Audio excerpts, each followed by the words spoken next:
implement new directions on what they're going to do Right. and actually function at all. Yeah, that was a great point that you bring up, because the Inflation Reduction Act and the Infrastructure Investment and Jobs Acts are actually laws that Congress passed. So really, to change and to fully bring those programs, get rid of them, you have to pass another law, because otherwise you have to implement the laws, right? But I think there's an element of unknown right now. And there's certainly things the administration can do, like the executive orders, that halts or slows down the implementation of some of these pieces of legislation. But yes. But external communication is something I'd be curious to find out if it's widespread throughout the government, or because that is crippling. Yeah, I have not heard that so far. Thank you. Director Martinez-Beltran. Well, I don't know how much I want to ask you, but here, I guess what I'm wondering what are some of the things that you're thinking down the road, changes that we don't know and may see, that I guess are some that we're most concerned about? Yes, great question as well. So obviously in the Inflation Reduction Act, there were many things that were part of that law that we really were excited about and we think help forward our mission. So for example, the investment tax credits and production tax credits that our renewable developers use are very helpful for those projects.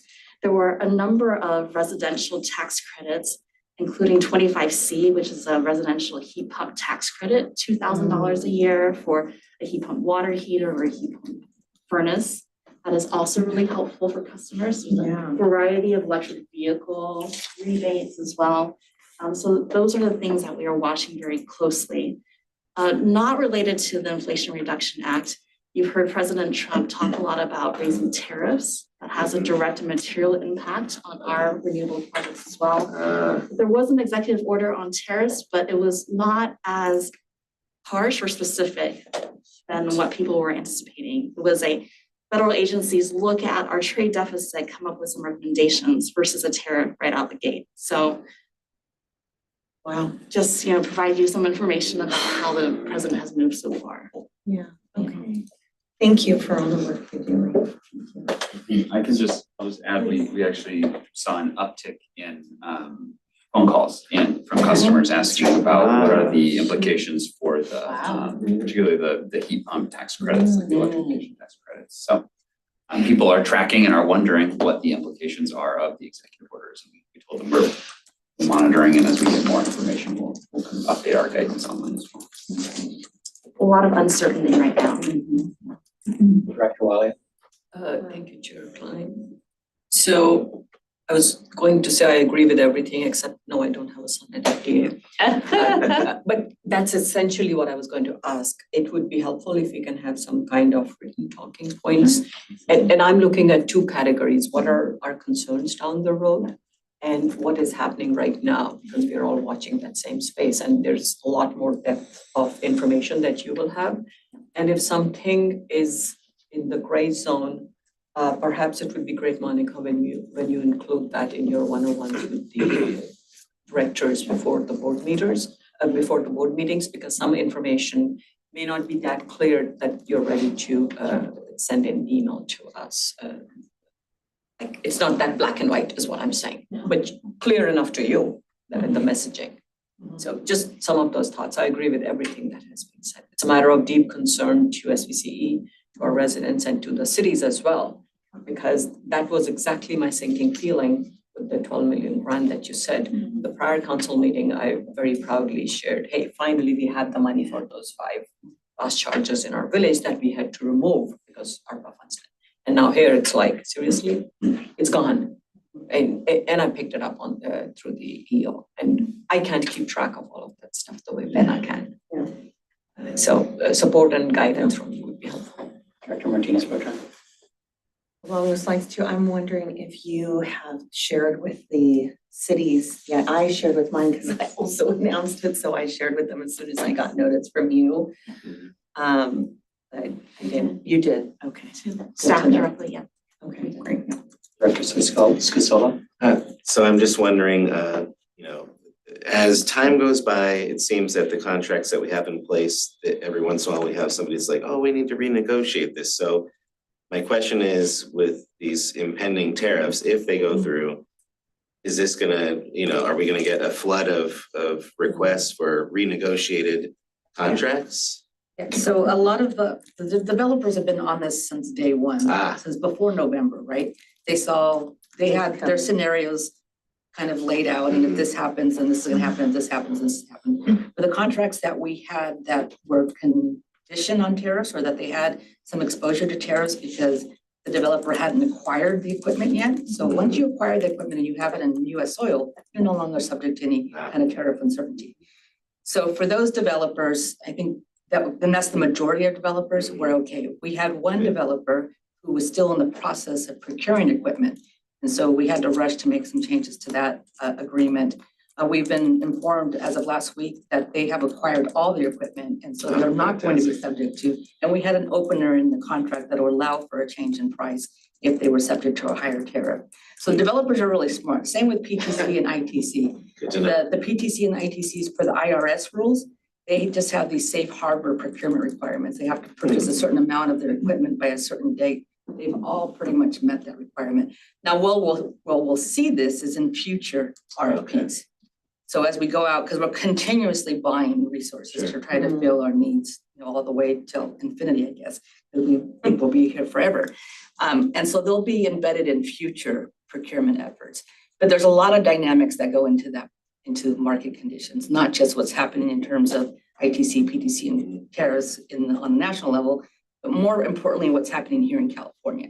So as you have these big procurement mandates that force us to go out and buy, that drives prices and demand, et cetera. So there's the macro, we call them the macro ones, which are global, but they're more driven by kind of micro, which are state and local areas.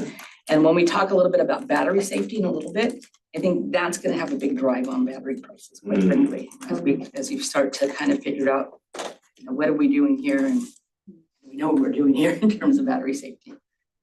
A lot of things go into pricing. And I just had a few quick comments. So thanks for the update. I sent you something that came from the US Conference of Mayors. They went through a deep dive of executive order analysis. So I forwarded that to both of you, pass it to staff however you want. My Sunnyvale staff found it very, very useful. The one good thing I picked out of there was the concept of focusing on nuclear.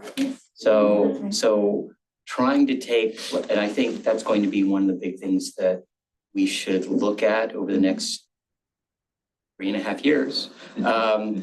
What we can focus on are the conceivably positive things where the administration might actually be rowing in the same direction that we want to. So whether or not, and I understand things will be changing fairly rapidly, but if there's certain things that we can carve out and focus on, maybe we can find partnerships, and more importantly, funding at the local level. I talked to Licardo and Kana the Friday before inauguration, before all these, and both of them were basically, questioning, having no idea pretty much where we are now a week later, what direction this would be going into. But yeah, they were sorry to see that funding has been paused. Both of them were very much for it, of course, but let's see what we can do and find out those programs that are still getting funding is a critical thing. So thank you.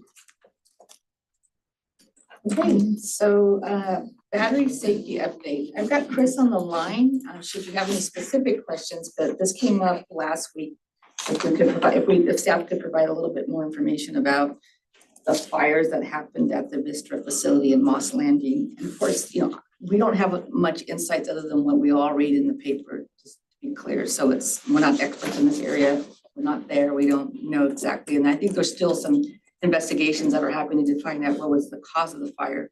But from what we've read so far, that facility is a part of a 750 megawatt energy storage facility. So there's several different battery projects within that facility. And the one that caught fire, I guess a couple of weeks ago now or last week, is a 300 megawatt facility that is a lithium ion battery.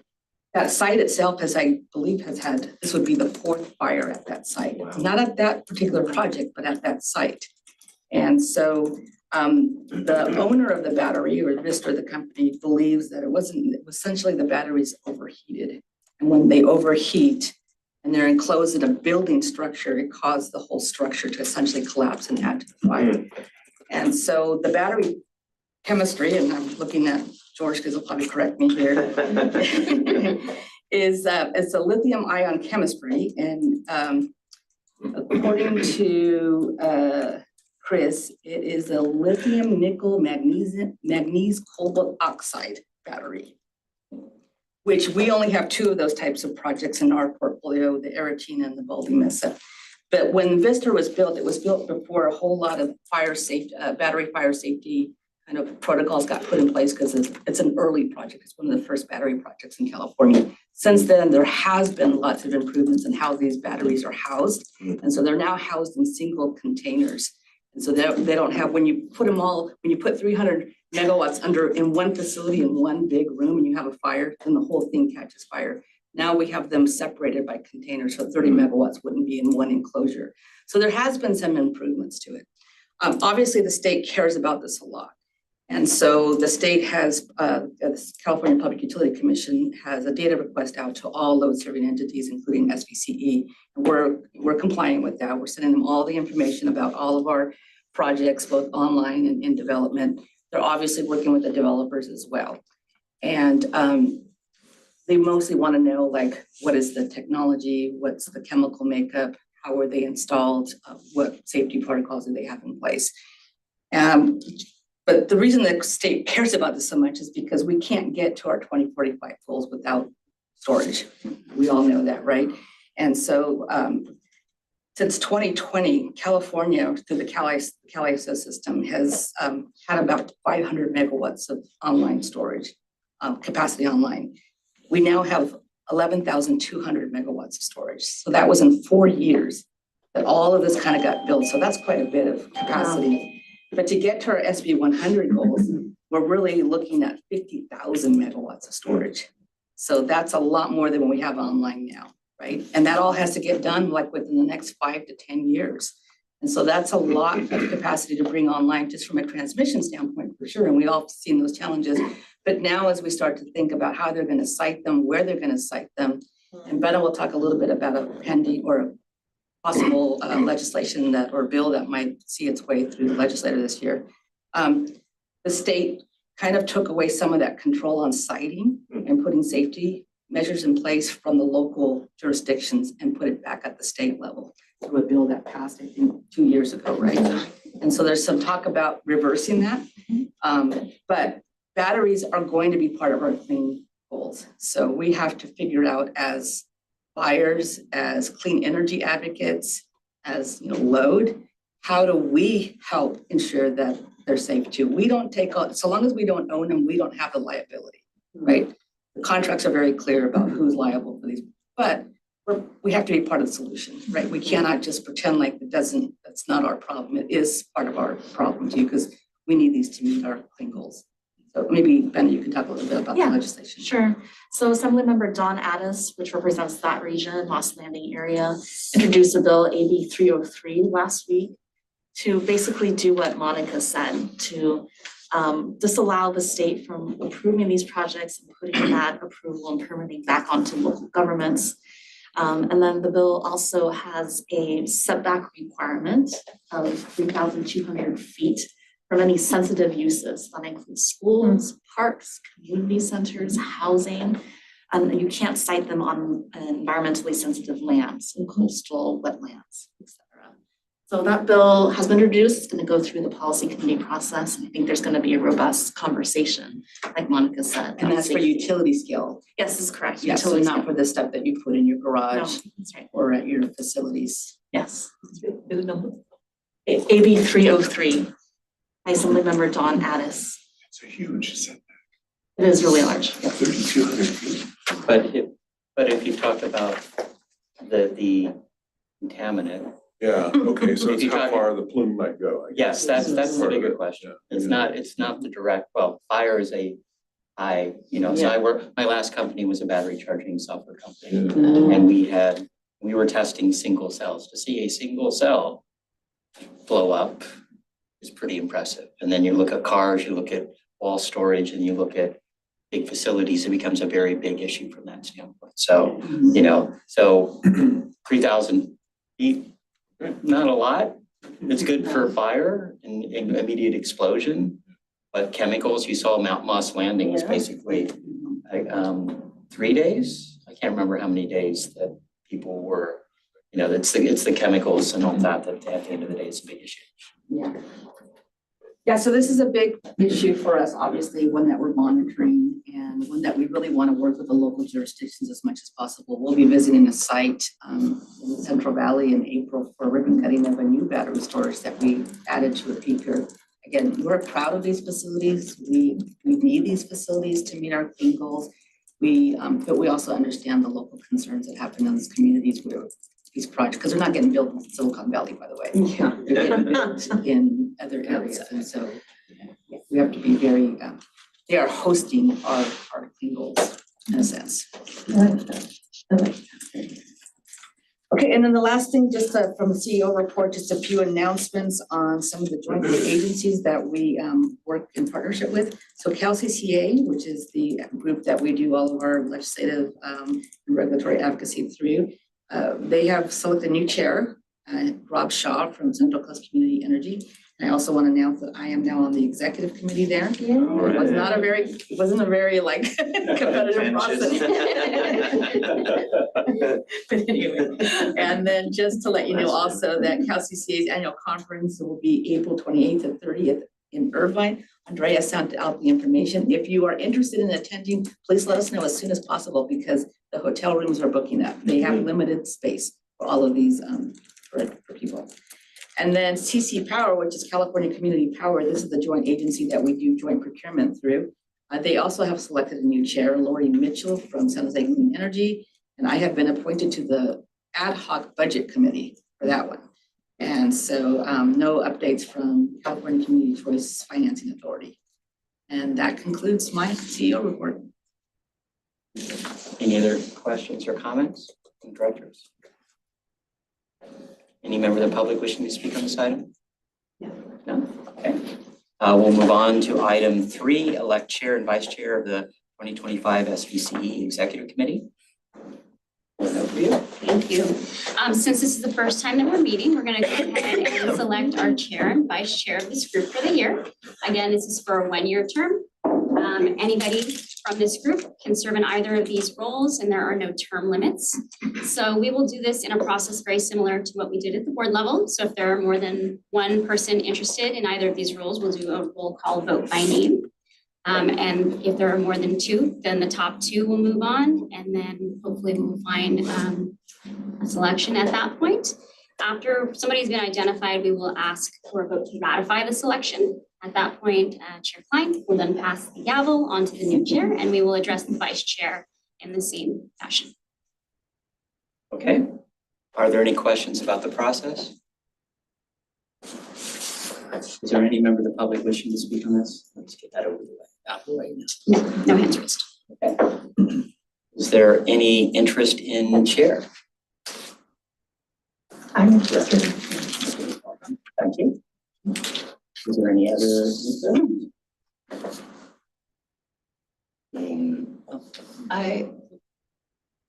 I was gonna, the way this would logically work is the vice chair of the board would be the chair of this, but you've been the chair of this, but there's no term limit, so I think that the possibility in my mind, if you wanted to be chair, but. I appreciate that. I'm happy to pass on the chair. So Okay, well thank Okay. you.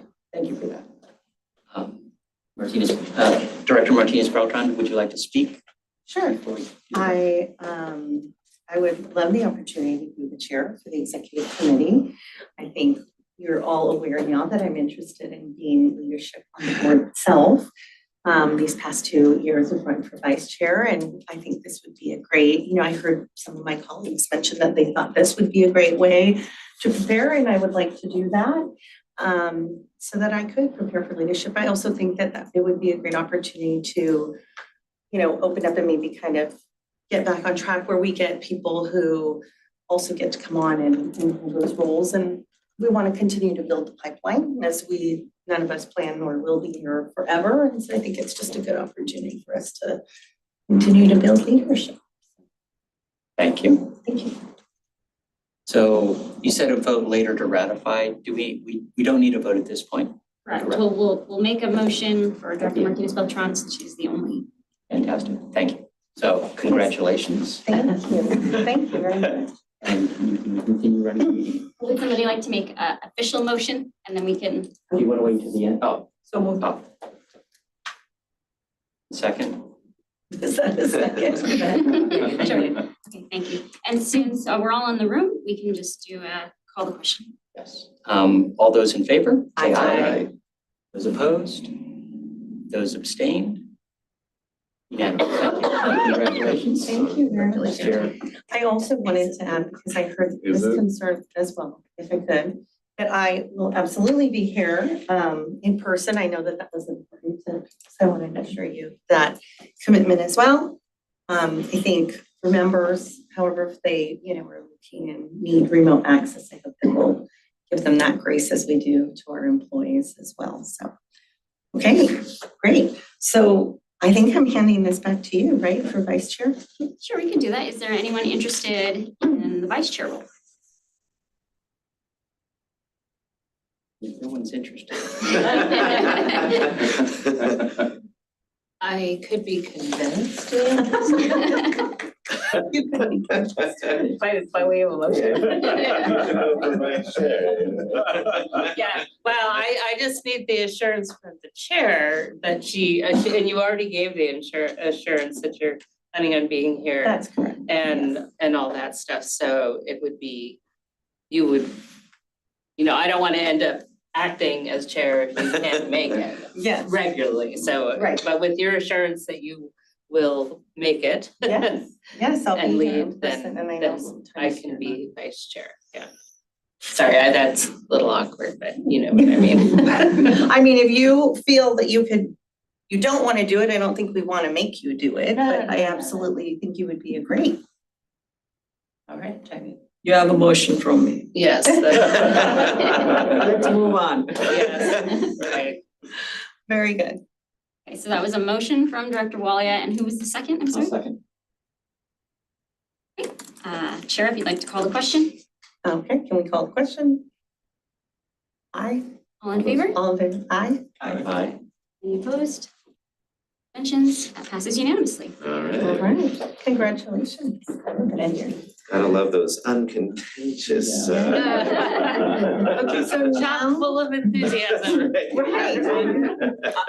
Did you take public comment on I did it. Oh, I yes, did at it the beginning. beginning. We took Okay. it for, but we didn't take it on Vice Chair, did we need to do No, I think that was all encompassing. Okay. Just before we go on to the next item, just as a reminder, Andrea sent out another reminder email. We still need volunteers, mostly for the Audit. audit committee. And it can be someone from your staff, in fact. It doesn't have to be a board member or an alternate. But we need to find at least 2 more, 3 more? 3 more to 3 make a more. wow. Okay. Is searching. He is, we'll Okay. check. Can you remind Sheila? She's been pretty busy and as the alternate, I don't know if she has put her name in. We have heard from Sheila for her interest. Okay, good, yeah. Because you were talking the other day and she's like a lot of email, but she's not the main, so. Just as if you're on the finance committee, which we haven't decided yet, you can't be on the audit committee, so it has to be a different staff, a different board member.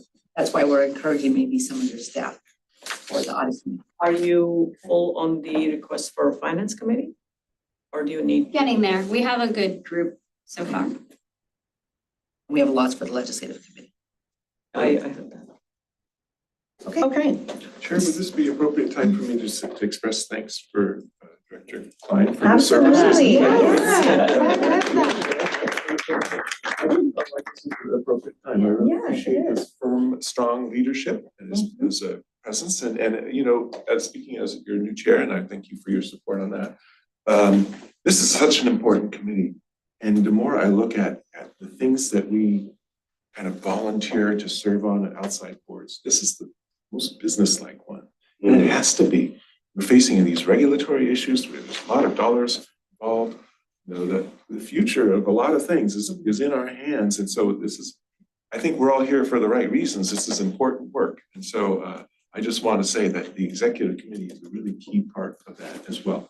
As a vehicle to provide a lens to the staff on what the rest of the board might do and to bounce ideas. So I know it's always been a very participative group, and it's great to have new members come in and new people in roles so that we have continuity. Because one of the things I'm concerned about as I step into this chair role again, and the reason I did it again was because my concern about continuity during change with such a large, important business, with even since November 4th, a lot of outside forces that are assailing us. So it's going to take more, and we can't control what our city councils do in terms of naming us. But what we can do is we can control what we do once we're here, and that is to learn the business and to come prepared. And I know that we do that. It's just encourage you. This is the most important, in my eyes, way to really participate in helping this larger community. So I'm just glad to have you all here, and I think you've gotten my sense of how important this is to me. Okay, thank you. Okay. And thanks again to Larry. Thank you. Keeping us on All right, so we'll move to number 4, to select a regular meeting schedule for 2025 executive committee meetings. And I will just suggest that for that, I will let you know I will not be able to do it on the 25th of April because we have our Cal Cities will be up in Sacramento. So I just want to highlight that. I don't know who else will be there. We have I'm State guessing of the other- Cities that day. So we might want to hold, and that is my point. It'll be a little later, Yeah, but Yeah, we together. we do Los Altos Hill. Yeah, you can something. Okay. So it's a lunch meeting. okay. So we'll do a polling for that. Let's see how that works. Okay, moving to number 5, or were there any I'm sorry. Were there any No worries. questions? So for item 4, we are hoping to have a regular meeting schedule similar to what we did for this past year, which would be the 4th Fridays of the month at 10 a.m. Mhm. Some exceptions would be February. Staff has a conflict, so we bump it up to the 3rd February at 10 a.m. And no meeting in July. We'll have a summer recess to follow our board schedule. And then in November, December, we would also poll for a meeting at that time, given holiday schedules. Okay. Does it mean we can take off April 25th? Is that what you're including right now? Yeah, if that is your desire, we can poll for the 20th. I'm not saying that. I just want to make sure by the time you poll from all of us. So I can open that up. Okay, thanks. Which is, you said the 21st you moved it to. I also, and I saw that, but I also have a board meeting in Long Beach that day. The 21st. Mm-hmm. Yeah. If most people can make the 25th, I'll just have Palmer On the 28th. on the 28th. Is there any other conflicts for the 21st? Yeah, I'm supposed to go, I'm going up to Sacramento on the 21st. Was planning on leaving earlier than noon, which is when this meeting ends, so. Is the 28th generally work for everyone in February? 28th works for me. Okay. So are we going back to the 28th? Yeah. It sounds like yes, we'll stick with February 28th for our February meeting. We would poll for April and poll for the holiday. Okay. And you might, as much as you're proposing to poll for the holiday, can we just put in, I'd say right now, it's as opposed to wait till that time, put something on the calendar now for the first Friday in December, so December 5th. And I would just kind of do that cross thing since of course, Thanksgiving and the holidays rapidly get busy.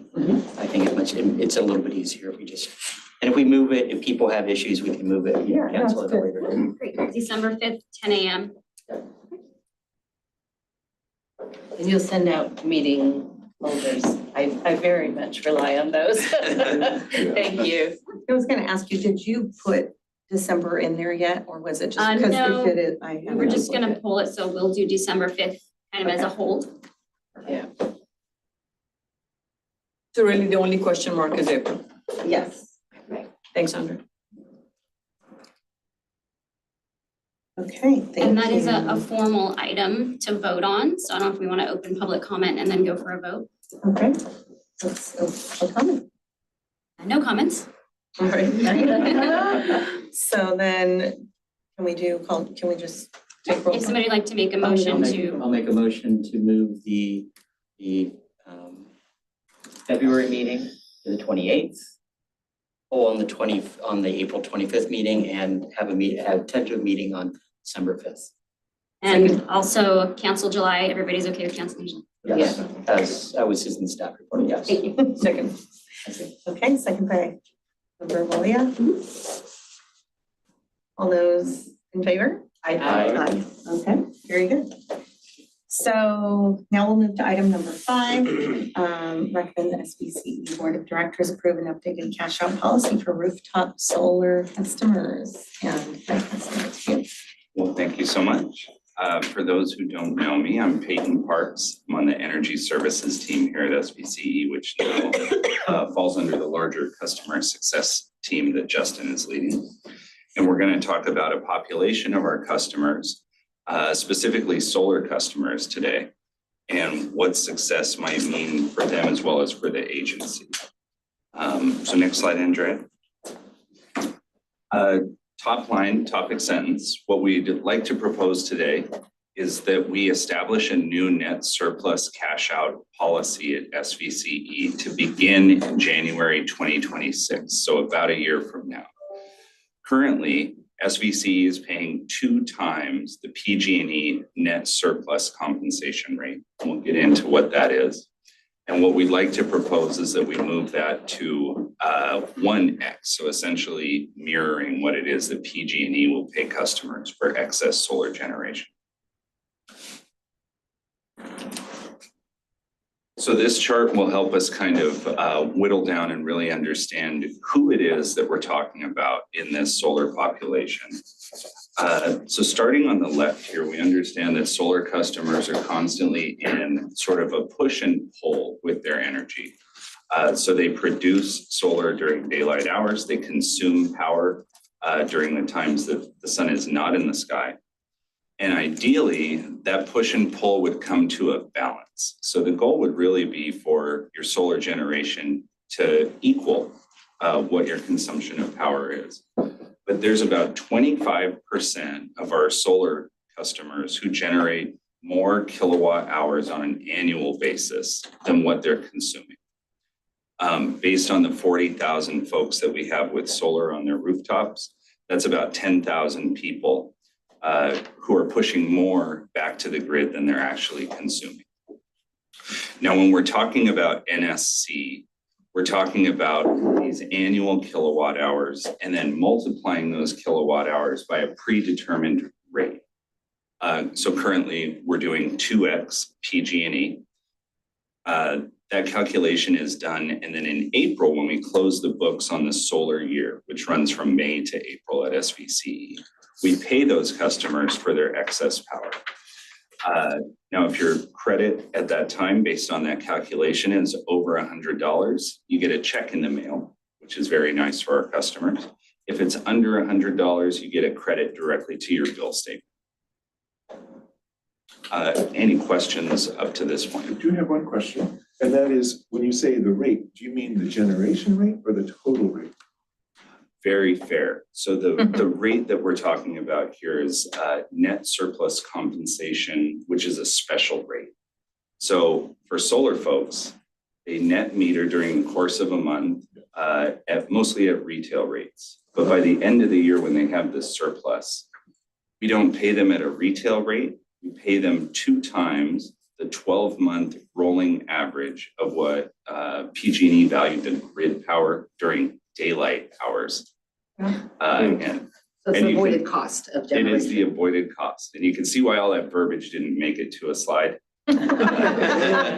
So it's already a lower rate. So it's a lower That's what rate. I'm gathering. And we Okay. have, and we This have is a different than our net metering rate. Yeah, that's It right. is. Yes, Where in that there's meeting, I see that. two things happening here. There is. Correct. I can see why you explained it that way. Yes. I was just curious, obviously I understand the financials and always remaining competitive with PG&E, but we do offer our customers a discount.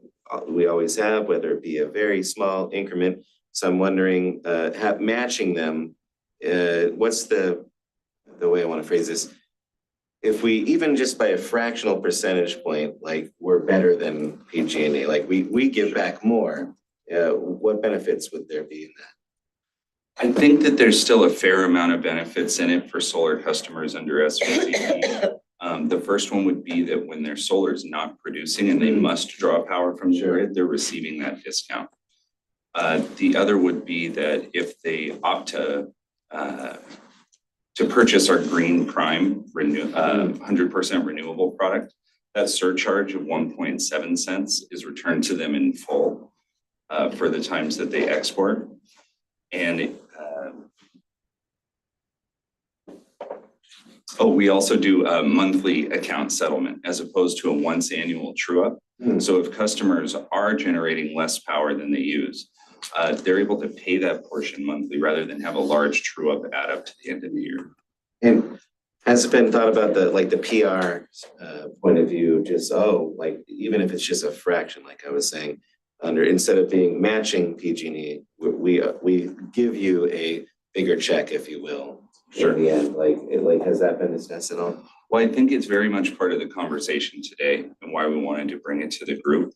But as we'll see in some of the following slides, in fact, if we could jump ahead one, Andre, this request is really piggybacking on some of the statewide movement to bring solar export credits more in alignment with the value of wholesale power. So we're all familiar with the chart on the right, the infamous duck curve. Yes. And within the last year or two, there'd been a lot of discussion about NEM 3, the big bad NEM 3 coming down the pike. And the purpose there statewide was really to bring the value of the solar exports in alignment with what that power was really worth on the grid.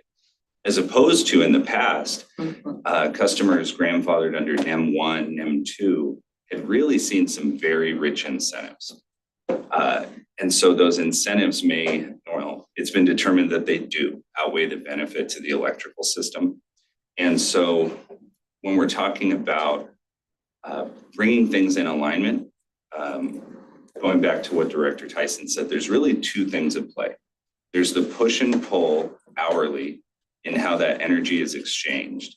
And this is something different where at the end of the year, we're wondering, is it the correct signal to say, if you overproduce power, if you're contributing to this belly of the duck curve, do we want to vote in the way that encourages that by really giving an excess payment to those customers? Thank you. Sure. That really answers my question. Of course. So the final bullet there, ultimately SVCE adopted NEM 3. We saw it as the prudent path forward to bringing these things more closely in alignment, but we never changed this second aspect, which is the net surplus compensation.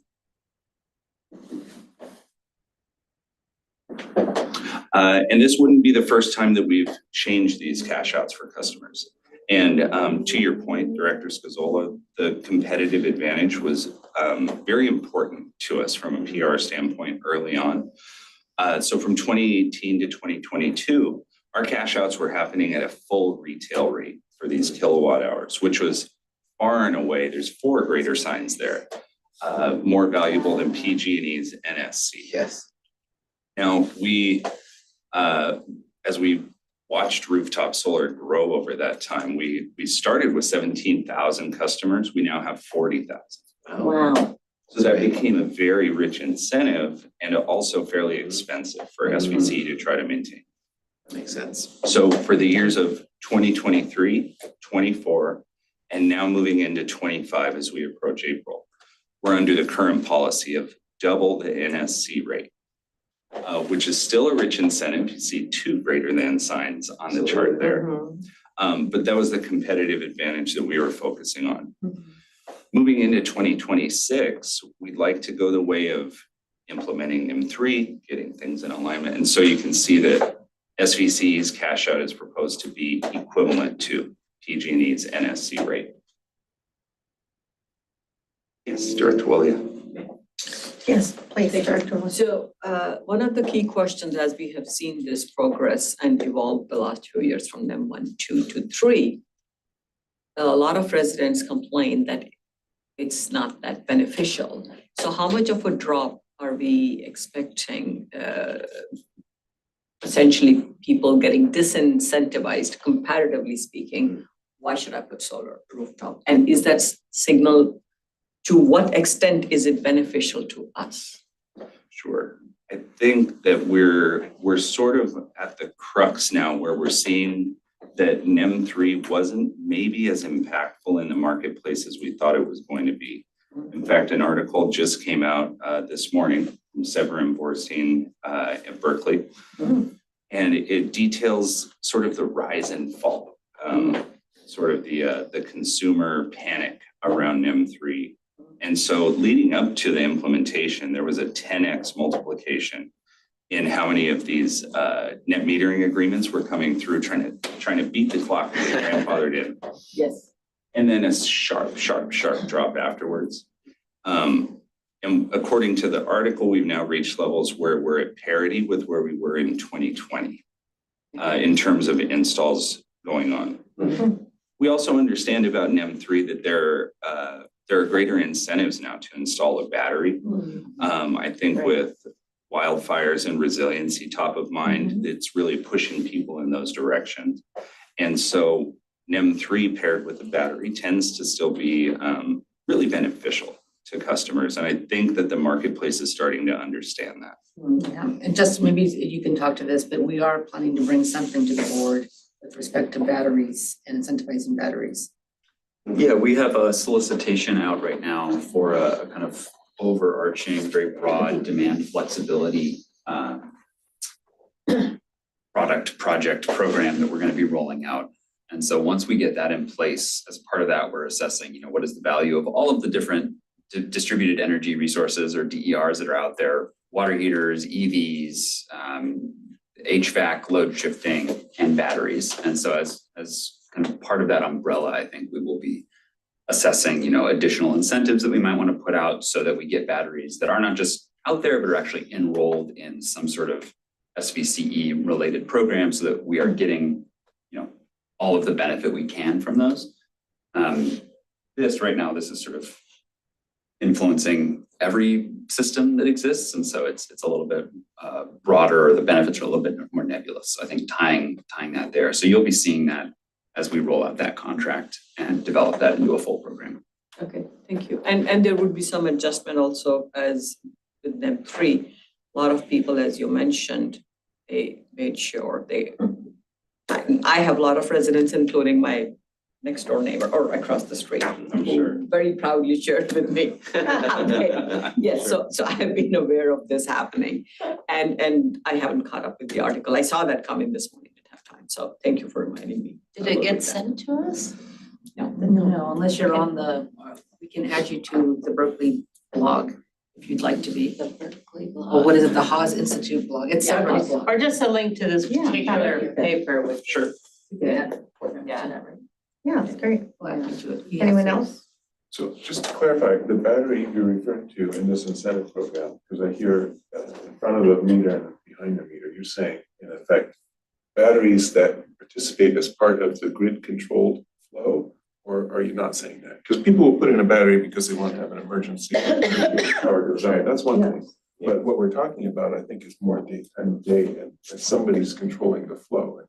Yeah, I'm talking about behind the meter. So this is we're going off a little bit on a different path than what this presentation is about. But what I was referring to, yes, would be a behind the meter customer storage program or incentive where we would be similar to what we had with this contract with Sunrun, where customers got batteries, they got the ability to island, they had a certain amount of backup power guaranteed, and there was control over the dispatch that was happening during certain times of the day that was beneficial to SVCE. Okay, I like that. Thanks. Okay. Right, there's a trade-off, and that's. Did you advance one? So to summarize where we are to this point, we're currently paying a 2x NSC to about 25% of our solar customers, which in 2024, we estimate to be about 1.7, or excuse, it was 1.7 million last year. Now we're asking for a change, understanding that NEM 1 and 2 customers in particular are already seeing, the significant incentives from having solar on their rooftops to begin with. And that through our analysis of the SEVI quartiles, we understand that most solar customers are typically higher income. And so the goal here is really just to better align the SVCE side of those incentives with what the grid value is looking like. And so on the next slide, we've drawn up an example of what this does by the numbers. And so in 2024 of that 1.7 million, the average cash out was roughly $175.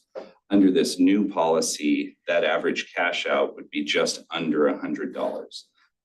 So it's a reduction of about 45% in what SVCE is paying, while still ensuring that customers are getting their money's worth. In other words, that what they've provided back to SVCE via the grid, via their exports, is being valued at what it ought to be valued for. And I believe that's my last, oh no, we're gonna sum it all up for you. So we'd like to recommend that the exec committee supports our recommendation to adopt this new net surplus compensation multiplier of 1x. In other words, equal to PG&E's net surplus compensation rate, and that would begin for customers in January of 2026. Okay. Just to continue on staff's Yes. comments here, this is also part of our overall objective to deal with the affordability issue as well. Right? That is why the state took on only reducing the benefits, some says subsidies because it is a subsidy, but the benefits that NEM customers get. So for us, this is also part of that big affordability question too, and making sure that we align the payments with the value that they're bringing to us, but also not having one set of customers benefit over at the expense of Interesting. another set of customers. I can see that. Sorry, go ahead. No, Okay. that was everything. So glad to take any additional questions. All right, question. Yes, so the 1.7 million, how has that varied over the last 6 years, 7 years, 18? So what, and I understand it depends upon what the rate is and how many customers there are. How much incentives have we seen as we go through NEM 1, NEM 2, NEM 3, as well as kind of, how much from this organization standpoint have we committed to that payback? Sure. So in addition to it varying with the rate of NSC, it also varies based on the policy we had at the time. Andrea, if you were to go back to slide 5, if we count them back for the years that I have on the tip of my mind. Okay. It was 1.7 last year. It was 2.2 the prior year. That was kind of an anomaly because even though we were NSC based and 2 times NSC, the market was doing some very interesting things based on the prices for natural gas. Okay. So where we typically see an NSC from PG&E between 3 and 5 cents, it came in at almost 9 cents. Wow. So that then led to us cashing out folks at about 17 cents was the rate. Okay. Prior to that, it was 1.4 or 5, and I can double check that number. That was the first year we did double NSC. Before that, it was full retail rate. So we could go to our rate sheets and see that the off-peak, peak, and part peak values were exactly what people were getting cashed out for. So that would be somewhere, as you average those numbers, between about 8 and 17 cents. So yeah, so just, it would be useful, at least for me, and it doesn't directly affect this, but to see over the history of the organization, how, for one thing, the number of customers that we're paying, but on a yearly basis, how much of our budget was attributed. And I understand there's the rate that we're going to be paying out at, there's the number, there's the general number of customers and what that is. And then we're kind of adjusting, adjusting our rate as well as PG&E's adjusting their rate. So a lot of different moving parts, but just to see from a budgetary kind of track how it's changed. And especially as we've attracted new customers or understanding that this ultimately is fair for us. Did it help attract new customers because of this and what that attraction rate really was? Sure. We can definitely capture some of that so that it's included in the final presentation and staff report. That'd be useful. Thank you. Maybe with that too, Peyton, is you can also add in if there are any customers who have opted out of our NEM rate and gone to PG&E's. Now, so remember This is, but just to be very clear, because it was in your question too, this is not NEM. What we're talking about. right, no, we changing here, understand just that, we understand that, yeah, This but will not just. affect someone's net meter. No. rate, But it's I just the think, cap. I think the point is that if a customer stays with us on our NEM rate, they get the benefit of currently, they get the benefit of 2 times NSC. I think you didn't ask the question, but I think what I'm understanding is our more lucrative offering attract customers to us? And I don't think I don't think the answer is yes, by the way. Okay. But I think they were already our customers. It's whether or not if we went back to PG&E's NC and SCE rate, do we think they're gonna go back to PG&E as PG&E NEM customer? Probably not either, right? So, because we're now equal, we're on par with PG&E. Especially when and thank you for that, but especially when you talk about most of these are, let's say, more affluent customers. $100 either way isn't making a big difference in the grand scheme of things. So it was conceivably they were part of SVCE, added solar, either trying to get a specific NEM rate or whatever, and just kind of stayed with that. And this is just a bonus to them. So I appreciate that. It was just whether or not that attracted. And have we lost any customers? I don't think so, but I do know that in the olden days, there were people that had specific rates, solar customers that had specific rates with PG&E that were like, I don't want to transfer to SVCE. So thank you. Okay. Well, it sounds like a reasonable proposal. And I'm thinking back to 2017, when I put my solar in, I thought, I don't trust that full retail thing. Mhm. Okay, so I'm gonna design it so I 85% of my usage, and I've come close until I got a heat pump, and now it's lower than that. That's fine. It's okay. So there's a special slice of these people who are producing a lot more electricity than they're using. And I appreciate the nature of the several things. The fact that it's more affluent people. Also, it's not really a big number to them. It's also not really a big number to us. Your proposal would change our payout from 1.7 million to probably a little less than $1 million. Right. And all. But there's a little psychology thing. It's probably Tina's neighbor and other people who say, hey, these are the rules. I put this in and now you're messing with me. I already put the money in. I'm thinking about that psychology. And the second psychology is something we rarely talk about here. And that is, what are we doing to just save energy? I'm talking about consumption. How many rooms do you walk into and say, why are the air conditioning so high? Why are all the lights on? And will some of these people say, oh, you're gonna cut this, so hey, I'm gonna let it rip, I'm gonna heat my house more because of that. So I'm gonna, people do act that way. And so I'm actually thinking, I would be happy to leave a bit of an incentive in there, like 25% over that PG rate. And it would still say, we feel you. Things have changed, but we're still giving you a bit more than PG&E, kind of like we do the other way. And it wouldn't have that much effect on anybody. I agree. It's, that was the reason I pointed that out, that I've known all along. We all know people like that. Yep. All right, it sounds like I got 3 people that are going that direction. Like just a little bit, even if it's a fraction of a percent, like 25% I'm hearing here. Like what is the number that we can possibly do to just give them that feeling? 2 times is what we were giving, so, dramatically reducing it, I can see that for all the reasons, but leaving that little bit of, hey, we're better than PG&E still. So quick reaction. I don't disagree at all that the psychological component certainly helps. We also know about these customers that they tend to have higher rates of adoptions of the things that we care about. So a lot of them are the ones who are participating with their programs, putting in heat pumps, et cetera.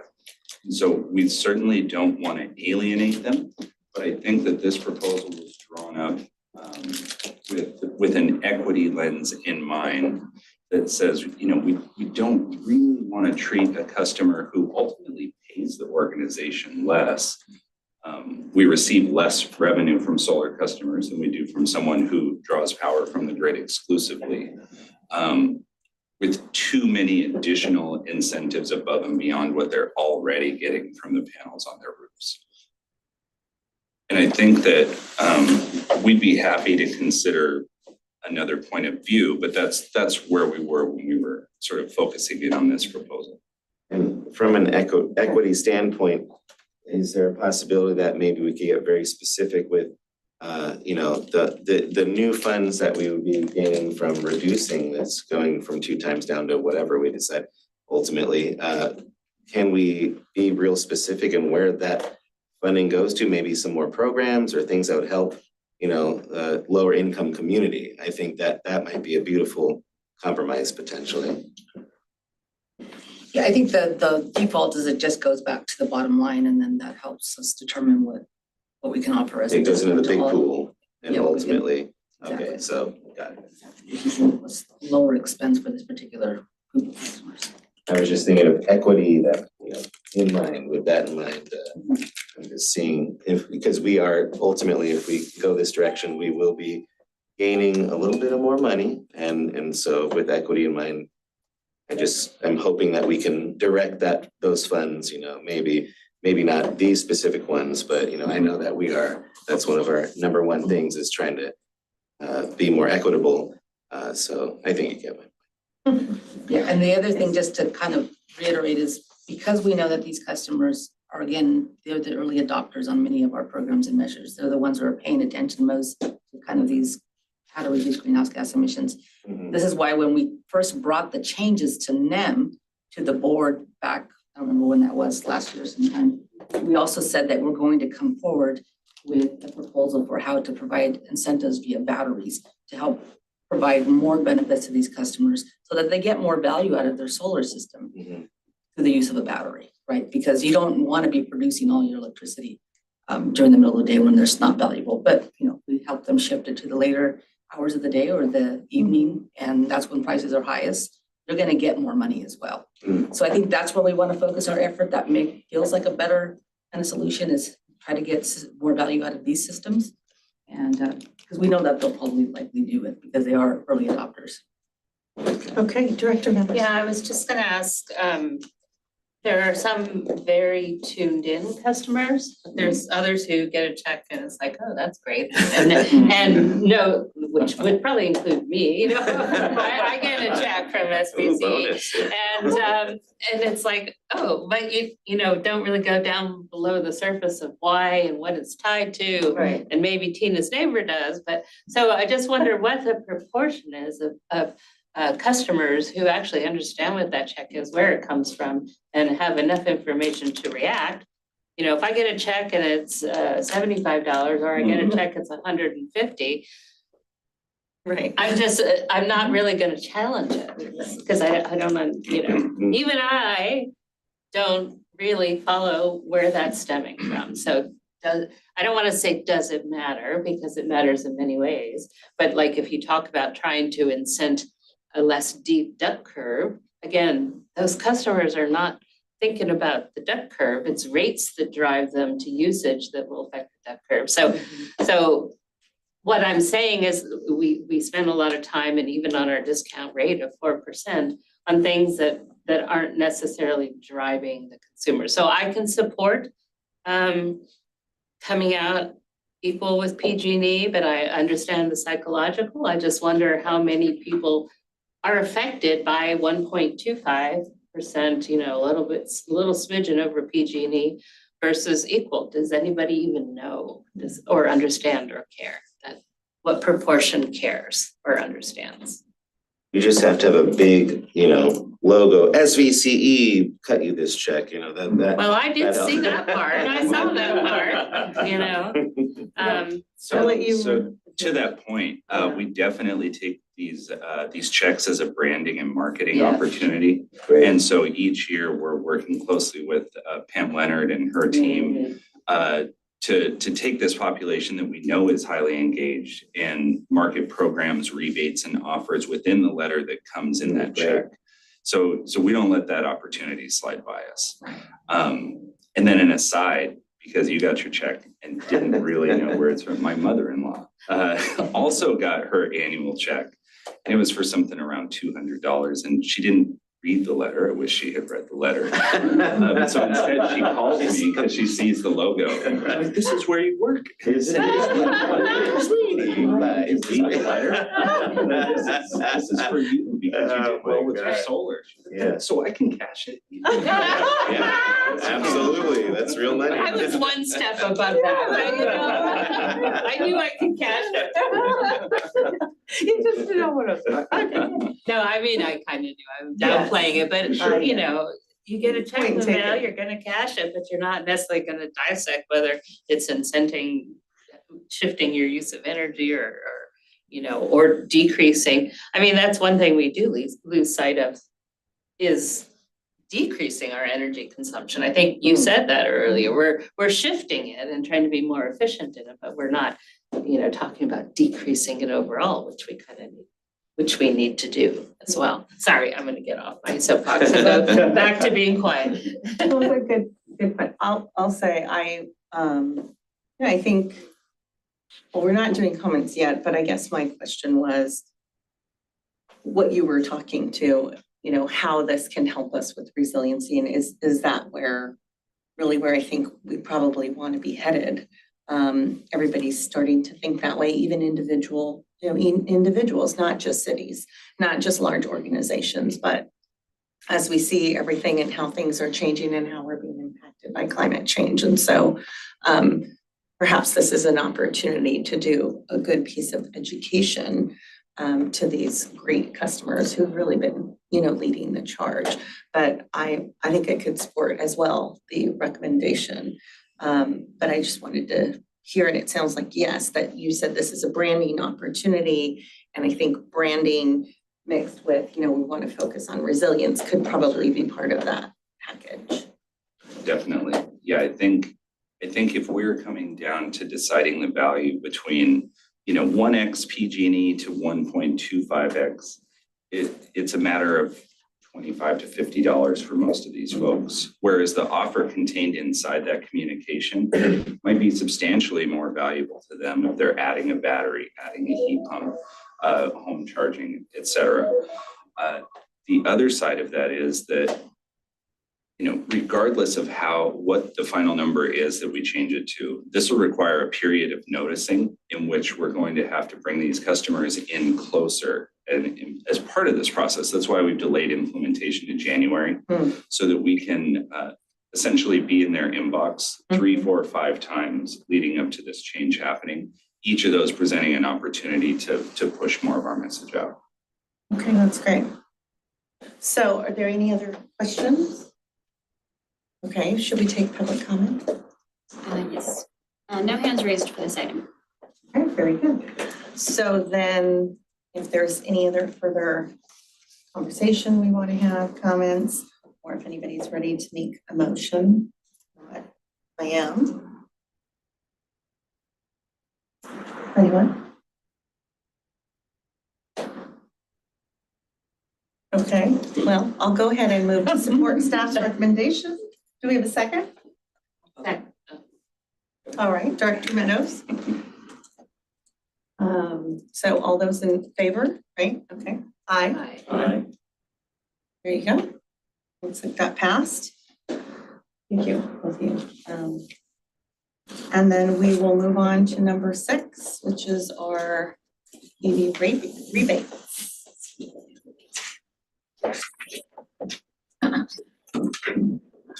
Hello. I'll introduce the program snapshot and then pass it off to Hannah. So I'm Nupur Harriman, Manager of Decarbonization Programs. Wanted to introduce our snapshot for today. This is one of our first programs that's focused on EVs themselves. All of our past programs have been focused on really deploying EV infrastructure. And so this is kind of a new program that has recently launched. And just a reminder, the program snapshots are our opportunity to share with you all what we're doing with either new or current programs and intended to be largely informational. And take it away. Great, thank you, Nipora. Good morning, everyone. I'm happy to be here to share a bit about one of our newest programs, EV rebates for income qualified customers. Next slide. Just to set a bit of context for our motivation behind this program, I'm going to share some data with you. So starting with really the good news that Santa Clara County is a leader in zero emission vehicle adoption. I think we're all familiar with this, but in 2023, we can see almost 11% of our light duty vehicle population was a zero emission vehicle. We anticipate this to continue to grow. Last year alone, 43% of new car sales are zero emission vehicles. Wow. So really impressive trends. 43%, yeah. Next slide. However, while EV popularity and adoption continues to grow in our service territory, we also know that adoption is not evenly distributed for a number of reasons, but access to home charging is a really big catalyst for EV adoption. So we see higher rates of EVs among our single family residents.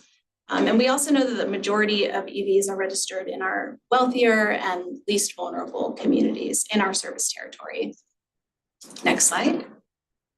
And this trend really isn't that surprising if you consider some of the most commonly identified barriers to EV adoption, the first being a lack of home charging, which is why we have a number of programs aimed at increasing access for our multifamily residents to charging. But number two, commonly cited, is upfront vehicle cost.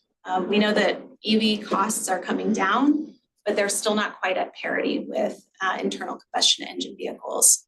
And number three is really there's just a lot of confusion around EVs generally still, and especially around available incentives. It's a messy maze out there. So our program objectives here was really to increase more equitable EV adoption among our lower income and multifamily residents and really help to deliver more targeted education that addresses the needs of these residents. Next slide. So in October of last year, we launched our new EV rebate, which is $2,000 for income qualified customers, which we define as 80% or below area median income.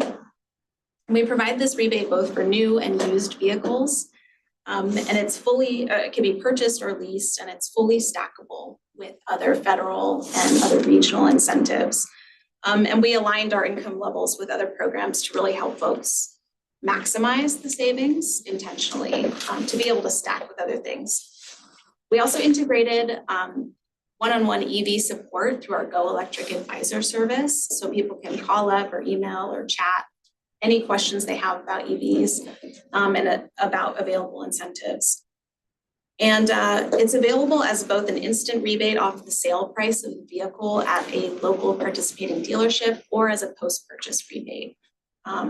With our current funding, we have a goal of helping around 600 customers purchase an EV through this program. And so far, as of last Friday, we've helped 17 folks. I was just going to ask you, has there been any talk about making that available for down payment? Well, it is, if you're going to a participating dealership, it's taken right off the hood of the car sales price. So It's basically reducing that total sale cost, and so thereby reducing a potential down payment. Yeah. Next slide. And so to support this program, we've partnered with Actera, which is a local community-based organization to help sponsor community education events about EVs in general, but also available incentives. So you can see we've had 3 successful events so far. We had an EV Expo that we hosted at La Ofrenda in Gilroy in November. The following weekend, we had a Lunch and Learn event at Gilroy High School that was all about financial incentives that are available. just last Thursday, we had an online virtual workshop that 64 folks turned out for online, which we were really pleasantly surprised by. A lot of questions, a lot of enthusiasm, so we were really pleased about that. And both of these were offered in both English and Spanish. And coming soon, we have another EV Expo, most likely in Milpitas, early March. We're still nailing down all the details, but we're excited to continue these events because we've seen a lot of great feedback. Next slide. So what's next? We're going to keep promoting this rebate through our targeted outreach and education, particularly in lower adoption communities. We're going to continue to grow our local dealership network and continue to build relationships with our local EV dealers. And as we do with all of our programs, track our participation metrics and feedback from community members. And here are just a few photos from our Lunch and Learn event in Gilroy at Gilroy High School's really beautiful cafeteria. It was like really surprised by that. Yeah, it's like very nice. How many people came to that? Oh, so that event, we had 22 folks come out on a Saturday, Okay. November 9th, yeah. And We had like a taco truck there, free lunch, so it was a lot of fun. how about La Fenda? Well, thankfully, I mean, we kind of learned that pairing our events with an existing event, there's a lot of natural foot traffic. People are coming down for La Ofrenda. So I don't know the They exact have number, actual attention to. but I think we, at least like over 100, people have come by and Okay. in terms of the natural foot traffic of that event. Great. Yeah, so that's all I have, but happy to take any questions. Director Meadows and Director. Thank you. And it seems to me I need to stand on vacation, as you've probably noticed through meetings this year. So my question is, if someone's interested in getting an EV and they're qualified and they're gonna do it, is there a program that they can attach to make sure they've got EV charging near them? That's So a what's great the connection? question. Yeah, so we do co-market both our multifamily EV charging incentive program. We also target residents at properties that we've installed charging at. That's part of our marketing plan this year to boost engagement that way. But we don't have necessarily like a tied in charger program, but there have been programs like that in the past that PG&E offered actually up until the end of last year for income qualified customers. So we do provide a quick start guide that has a bunch of information for anyone who participates, that has info on how to charge, apps that you can use to help find charging near you. So if somebody doesn't have home charging, they can still access those types of resources. Anyone else? So Director Willie, sorry. Thank you. So, Hannah, good to hear all the progress we are continuing to make in Santa Clara County. Not to be a downer, but something we were talking about earlier, essentially the new administration, that's the reality. So two things come to my mind. Toward the end of the year, we're going to see two things, at least, that'll directly impact this one. One is, how are we preparing for the newer tariffs that are going to come in, and the price of the EVs are not going to stay here, they're going to go up, unfortunately. It seems, I'll just say, that's what I'm interpreting based on what I'm reading in the media.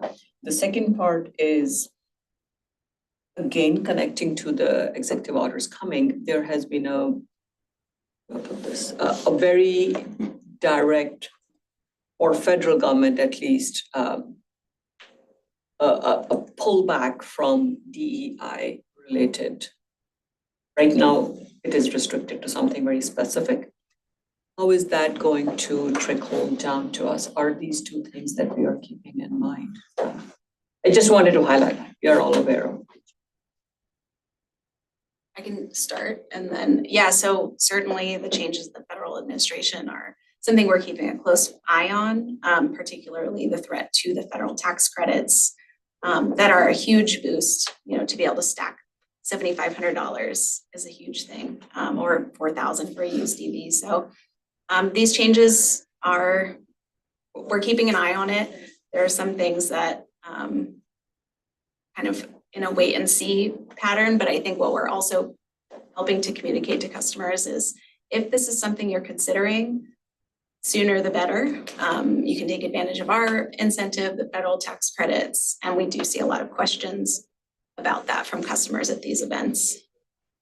We're not the only ones watching, obviously, with this, so there's also been a lot of talk about what is the state thinking about doing on some of these fronts, and so we'll see with our slice of this, we tried to add this on as part of a bigger value stack. It'd be difficult for us to take on the entire value stack potentially. So we're kind of hoping that, we'll see what happens at the federal level, we'll see what happens at the state level, and then we'll continue to see, what do we iterate and adjust to kind of fill in the gaps that may be newly created by some of these changes. Thank you, Justin. Unfortunately, the state's budget is also not in a position where they're slashing programs. They're essentially slashing climate-related programs. They believe in it. The state government clearly seems to indicate they believe in this. They don't have the money to support. So my unfortunate take is we are not going to get more money from them not on all of the things that we will need to rely on them. Then, of course, the political winds changing at the state level will also impact. So that's why I said very clearly, I'm sorry, not to sound like a downer, but these are real concerns which will impact our programs, our reach to our customers, especially the affordable angle that we have kept in mind and done great work in the last few years, and also impact our budget down the road at some point. I think that's why the importance of SVCE and the CCAs in general is more and more, right? Because we can, or the board can adopt policies and can adopt programs directed how they want them directed, right? So while there might be some move to try to step away from DEI or from looking at particular segments of our customers at a national level, and we're not seeing anything at a state level, by the way, but at a national level, we as a community, you as a board direct us on how you want our dollar spent for whatever reason.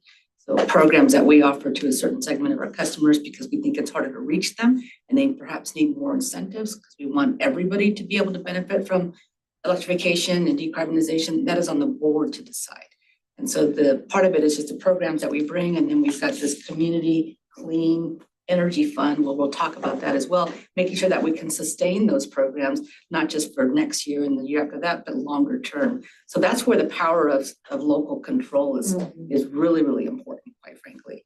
Thank you, Monica. We're being tested, right? Exactly. And that's why I ended with, it's going to be the budget, because that's what we'll have to look at. The policy we can do, but if we don't have that extra money, how far will we need to go? I just wanted to highlight that. Yeah, a lot of it is, some of it's just on education and having EV chargers be available and all of that, more so than just the dollars, right? And that's why we focus so much of our effort on education. But the availability comes with a price. It goes back to that again.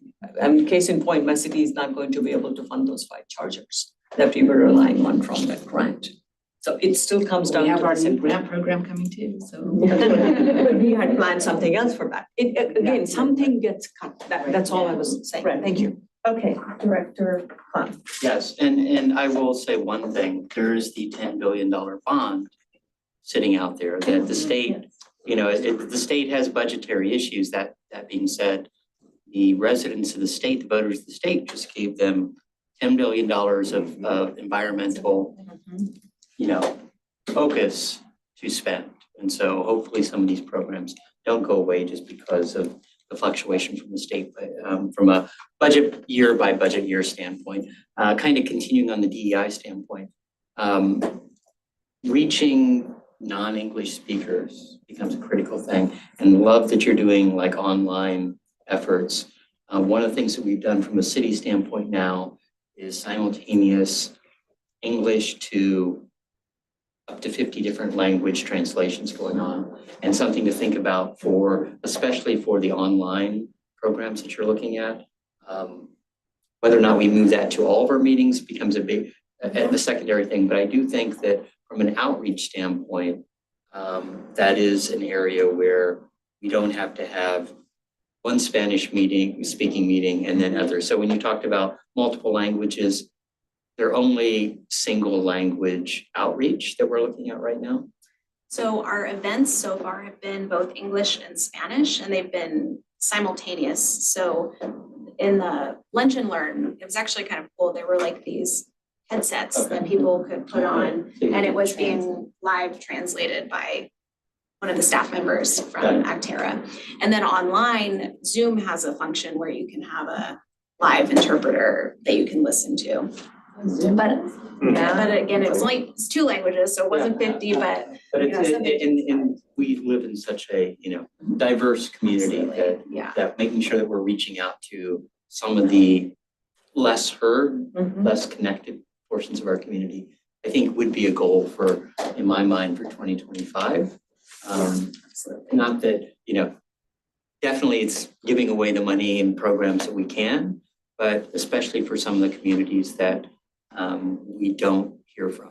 And that's always a big question. So language is usually that biggest barrier. I think a lot of our cities try to do Spanish, but beyond that, there's such a variety that it makes it very difficult. So we can talk more after about what my city does.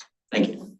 No, that's a great point, and we, and they offer multiple too on Zoom. That's so great. Yeah. To be able, they can just choose whatever language they want to listen to. So that's an easy one. Yes, Director. Yeah, so I was curious, I think this goes hand in hand, I believe it's already been mentioned. Multi-unit family housing, like we have this goal, we need chargers there. Obviously, it makes sense for a million reasons. But I just kind of wanted to take a temperature check, maybe it's a Justin question, but like how are we doing with the outreach, like where we're at for developers especially, or already pre-existing multi-unit housing, like where are we at? Is the message reaching? Is there conflict? Or I'm just kind of curious about that because I feel that this goes hand in hand that until we get those charger units at these places, that's when things will really take off, that's the real barrier I've experienced is most people are, well, I'm not getting an EV. Oh, I have to drive, half across town to find a charger. It's like, but if it was right there in their parking lot, that would make all the difference in the universe. Yeah, there's definitely a little chicken and egg piece there. And then also, I know you're asking both about new construction and existing. Yes. But actually Hannah can speak to all of them. Great. Yeah, it's a great question because we have on the existing building side, that's really where some of the biggest challenges are. And it is a chicken and egg situation where people are like, well, I don't have any EVs.